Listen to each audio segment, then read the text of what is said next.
Coming right up, it's time to finish off the predictions for the predictions and favorites for the MTV Movie Awards. I'll continue on with the most popular category probably at the MTV Movie Awards over the years, Best Kiss. Well, the one between Kara Hayward and Jared Gilman in Moonrise Kingdom is cute. I feel like it's out of its league here, and that it's not probably going to be even in the top two. I think a lot of this also depends on the movies too, as well, because while Moonrise Kingdom might have the least amount of viewers from MTV fans, at the same time as that, in the context, you consider the context, at least I consider the context of the movie at the same time, not just simply the kiss itself. This is one where you can just simply watch the clips and then you judge based on how the kiss looks. But at the same time as that, you have to judge with what else the movie's given you too about these two characters, individually and with their relationship with each other. Not just simply with just this one little clip. I'll continue. Mila Kunis and Mark Wahlberg had a nice chemistry in Ted, and it seemed like they've worked together on two other occasions too, two other movies, Max Payne and Date Night. But I feel like they were never really the most interesting part of the film, and ultimately, along with that, well, it's a nice scene. Well, it's a nice scene at the end of the movie. It's not going to be the winner here. Not to me anyway.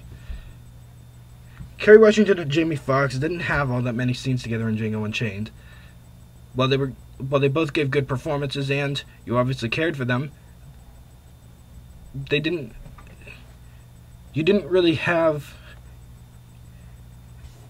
all that much huge emotional investment in their relationship because you didn't really get them interacting with each other all that much.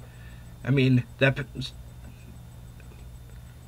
although on its own merits, the kiss is a passionate one, and I give it that much. Emma Watson and Logan Lerman had a very nice chemistry in The Perks of Being a Wallflower, and that's a surprise. That itself is a very surprising movie, as I've said before. However, this is the one I only put second to what I believe should be the winner: the kiss between Jennifer Lawrence and Bradley Cooper, Silver Linings Playbook. They not only had an undeniably great chemistry in the film, I've made it abundantly clear I've casted my vote for them for Best On-Screen Duo, but at the same time as that, there was the emotional resonance that went with the kiss, not just simply the passion. The passion is a very important thing, but at the same time as that, the emotional resonance makes it even more investment worthy. This should be the winner, in my book. Now on to Best WTF moment, and here's one that I thought they'd retired for good. Although then again, they want to try and give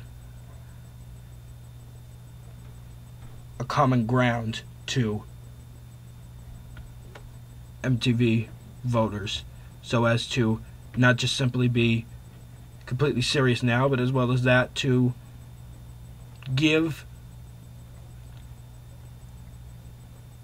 themselves their old format at the same time too. So here we are with the category.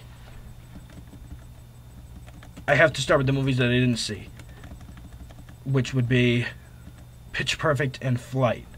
I'm sure that plane landing scene of Flight is probably one of the most intense ever put on film, but I can't judge it without having seen it. I can only judge what I've saw, the clips that I've seen in the commercials or previews, and let me just tell you, on its own, when they flew toward that church and knocked down the steeple with the tail, that was freaking epic. I don't know if many MTV fans viewed Flight all that much, so I don't know if they can judge it on those grounds. Anna Camp throwing up in Pitch Perfect. I'm tired of vomiting scenes in films. I really am. And it doesn't just start with Bridesmaids. I've never been a huge fan of vomit scenes in movies or TV shows. So, even without seeing it, I don't give it its due based on that. The scene where Ted flirts with Tammy Lynn at the checkout counter in the movie, that's a pretty funny scene. And it definitely fits the standards, but I don't think it's the most impressive scene of this bunch. The climactic sequence at the end of Django Unchained is a very entertaining one. I mean, with Candy getting killed earlier, about 15 to 20 minutes before, or to a half hour before the actual sequence happens, the kind of pull or investment is kind of withdrawn at that point. Although I think it's appropriate that Django's final confrontation in the film be with the character who's supposed to foil him, Steven, played by Samuel L. Jackson, rather than with Candy, who was made as more of a foil to Schultz than to Django. Enjoyable scene. Don't think it's gonna win. My personal favorite is Skyfall. The scene where Raul Silva shows how damaged he's become, both physically and emotionally, through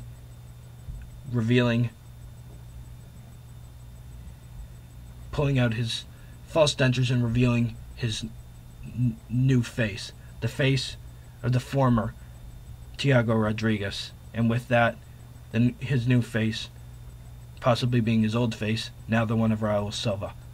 It's a brilliant scene, and it's well made, especially thanks to Bardem's performance. This should be the winner. And now on to my personal favorite of all the awards, Best Villain. Having seen all the movies in the category, I can judge them past just simply their clips and their overall performances too. Marion Cotillard getting honored for her brief work in The Dark Knight Rises. Well, it wasn't brief work, but the villainous work was brief. It's an overall good performance, and you can feel where it is at this point. It helped that I figured out she was Talia ahead of time, so as to not be dismayed and horrified by the revelation at the end. And yet, I still think her performance in Inception is the far, far, far superior one. And that is the one she should have been honored for with a nomination. That's the one she should have won. She should have won for that. It was so damn good. This is not anywhere near in the same class.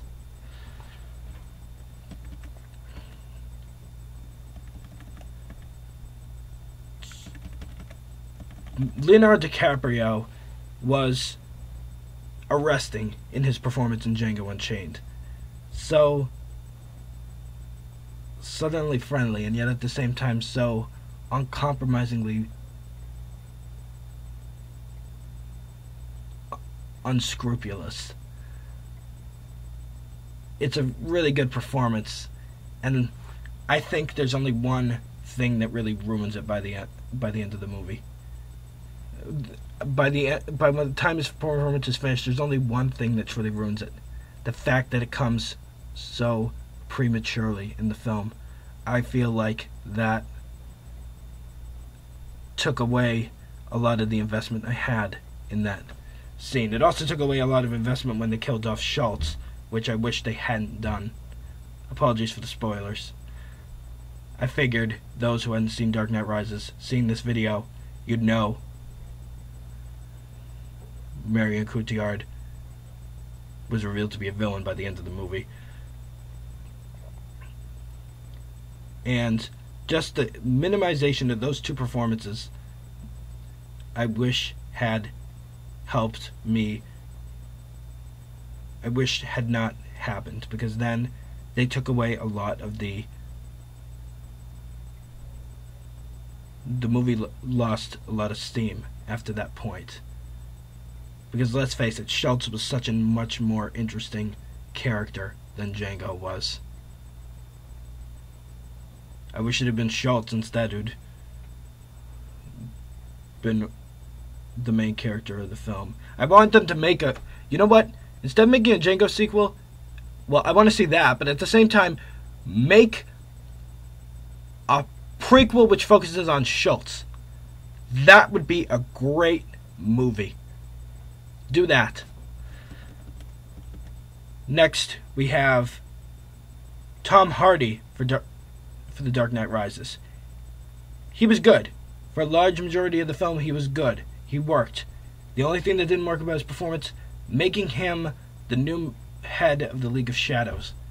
I feel like the film itself put too much focus on the events of Batman Begins. I know, to get away from the events of The Dark Knight, to not dwell on the fact that a lot of what had happened in Dark Knight Rises was because of the Joker. So that, out of respect for Heath Ledger, to not go any further. To not besmirch his performance in any way in that sense. So, I feel like, and as well as that, the way that Bane is set up at the end, I like the fact that they showed him as being human and sympathetic. At the same time as that, I wish that they would have gone deeper than they did and made his motives for wanting to destroy Gotham so much more interesting than just to vanquish the evil inside and to fulfill Ra's al Ghul's work. That brings me to Tom Hiddleston for Avengers. He was impressive, somewhat impressive with his role in Thor, and he was even more so here. And the fact that they honored him for here, where I thought he would be overlooked. I thought all the candidates in this category would be overlooked, and they were gonna bring back Best On-Screen Dirtbag, like they did which they did last year. I'm pleased, though, to say that this is a good performance. It's worthy of the recognition of the nomination. I don't believe it's worthy of the recognition of the win, though. That, I believe, goes to Javier Bardem for Skyfall. He is arresting in every single one of his scenes. His performance is brief, but it's effective. It relies a lot on story, but at the same time, you think about it every single second he's on screen. Every single second that it's delved into. He should be the winner here. If it were up to me, he would be the winner here.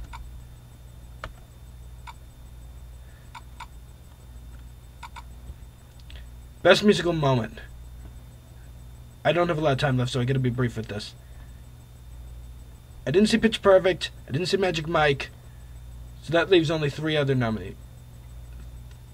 possibilities. So forget about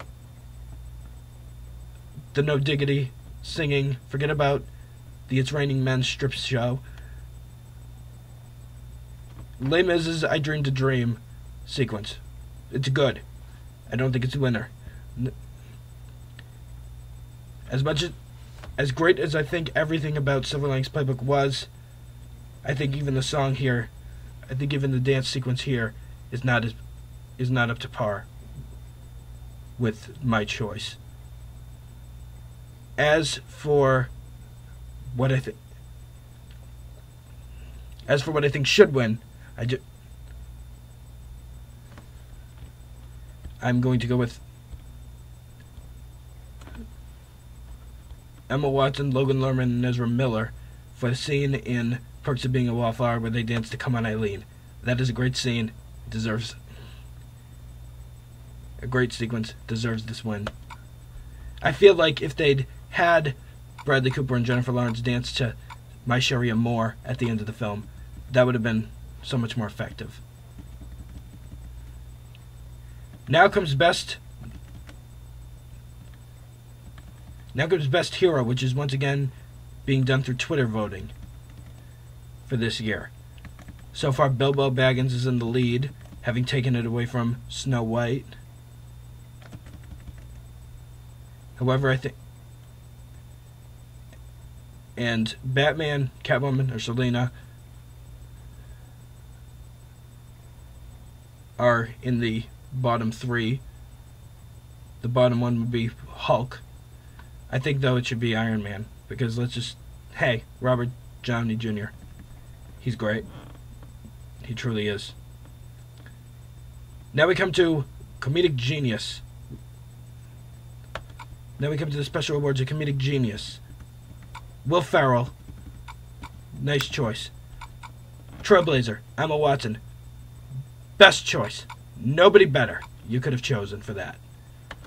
I hope that Jennifer Lawrence will get it some point soon. But for now, this is Emma Watson's year. She deserves this 100%. Jamie Foxx. Well, I don't know about 100%. There's still the matter of that haircut. Jamie Foxx for the Generation Award. I'll go. He's a good choice. I'll accept him on that. And with that, I'll briefly finish off with my choices for,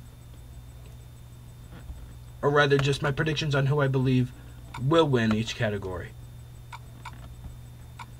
Movie of the year. That's gonna be The Avengers. Best male performance. That's gonna be Channing Tatum for Magic Mike. Best female performance. That's gonna be Jennifer Lawrence for Silver Linings Playbook. I chose her to win. I think others will too. Best Scared as Shit performance. I think that's gonna be Jessica Chastain for Zero Dark 30. I think others will agree with me on that too. Breakthrough performance.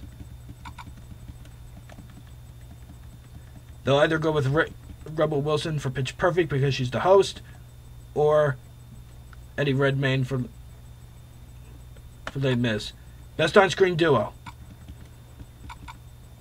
I think they're going to go with Will Ferrell and Zach Galifianakis for The Campaign. Maybe Bradley Cooper and Jennifer Lawrence for Silver Linings Playbook. Although I think, actually, probably the best choice in the category would be Mark Wahlberg and Seth MacFarlane for Ted. They'll probably be the winners. Not my choice, but the choice that they're going to make. Channing Tatum. Best shirtless performance. I was going to say Channing Tatum for Magic Mike, but I think he's going to win Best Male Performance. I think he's probably going to be the winner for Best Male Performance. So instead, I'm going to go with Taylor Lautner for Breaking Down Part 2. Yeah. I'm just going with the Twilight favoritism at this point. Next, there's Best Fight.